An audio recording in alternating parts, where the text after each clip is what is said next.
السلام علیکم ورحمۃ اللہ وبرکاتہ۔ عزیزان گرامی، ہمیشہ کی طرح آج پھر میں آپ کی ظرافت طبع کے لیے، آپ کی دلچسپی کے لیے کچھ سامان لایا ہوں تاکہ آپ معزوز ہوتے رہیں اور آپ بور نہ ہو، اداس نہ ہو۔ اس طرح کی دلچسپ باتیں یقیناً سن کر آپ کو خوشی بھی ہوتی ہوگی اور آپ کو اداسی بھی ہوتی ہوگی۔ خوشی اس لیے کہ میرا پوتر کسی ایک بات پر قائم نہیں رہتا، جھوٹ پر جھوٹ، ایک بات کہہ کر اس سے مکر جانا، پھر جانا، انکار کر دینا، بالکل چٹا اور صاف طور پر کہہ دینا کہ نہیں جی میں نے یہ بات کہی نہیں تھی۔ آج پھر میں آپ کے لیے دو بھائی لایا ہوں۔ ان دو بھائیوں کا موقف سنیں، ان کے درمیان پہلے کی طرح آج پھر آپ کوئی صلح کا راستہ نکالیں اور کوئی مشورہ دیں کہ کیا کرنا چاہیے۔ تو یہ تو بیچارے ایک دوسرے کو پیٹے جا رہے ہیں، آپ نے کبھی ان کو مخصوص کمرے سے باہر بھی نہیں گھومتے پھرتے دیکھا ہوگا، لیکن پھر بھی یہ اندر بیٹھے بیٹھے ہی لڑ پڑتے ہیں۔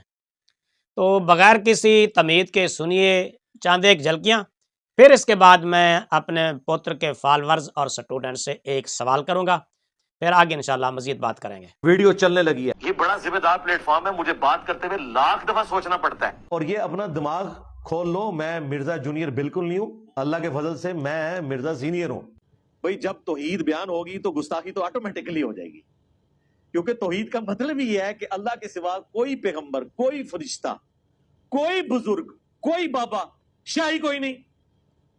توحید کا تو مطلب ہی یہی ہے، کوئی انسان اپنا پیشاب بھی نہیں روک سکتا، ہاں وہ پیغمبر ہو یا نبیوں کو نہیں کہا کہ تم اپنا پیشاب نہیں روک سکتے، نبیوں کے ماننے والوں کو کہا کہ ظالموں نبیوں کو خدا نہ بناؤ۔ لعنت اللہ علی الکاذبین، جھوٹوں پر اللہ کی لعنت۔ کوئی انسان اپنا پیشاب بھی نہیں روک سکتا، ہاں وہ پیغمبر ہو یا اور نبیوں کو نہیں کہا کہ تم اپنا پیشاب نہیں روک سکتے۔ اور یہ اللہ کی سنت ہے کہ جو شخص دو رخی اختیار کرتا ہے اللہ تعالیٰ اسے مرنے سے پہلے ایکسپوز ضرور کرتا ہے کہ کوئی انسان اپنا پیشاب بھی نہیں روک سکتا، ہاں وہ پیغمبر ہو یا اور نبیوں کو نہیں کہا کہ تم اپنا پیشاب نہیں روک سکتے، جھوٹوں پر اللہ کی لعنت۔ جی عزیزان گرامی، ایک بھائی کہتا ہے کہ توحید کا مطلب یہ ہے کہ معاذ اللہ نقل کفر نہ باشد، کہ کوئی اپنا پیشاب ہی نہیں روک سکتا، چاہے وہ نبی ہو، پیغمبر ہو، کوئی بھی ہو، معاذ اللہ۔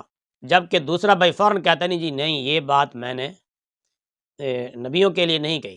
اور یہ اللہ کی سنت ہے کہ جو شخص دو رخی اختیار کرتا ہے اللہ تعالیٰ اسے مرنے سے پہلے ایکسپوز ضرور کرتا ہے۔ رہی میری سٹیٹمنٹ، میں آج تک اپنی ہر سٹیٹمنٹ کے اوپر قائم ہوں، الحمدللہ پورے کانٹیکسٹ کے ساتھ قائم ہوں۔ جو بات میں اس وقت کرتا تھا آج بھی وہی کرتا۔ اس دور میں اگر امام مسلم کا کوئی جانشین دیکھنا ہے تو ہمیں دیکھ لیں، اللہ نہ تیرے ہوتے، تیرے مننے والے ہوتے۔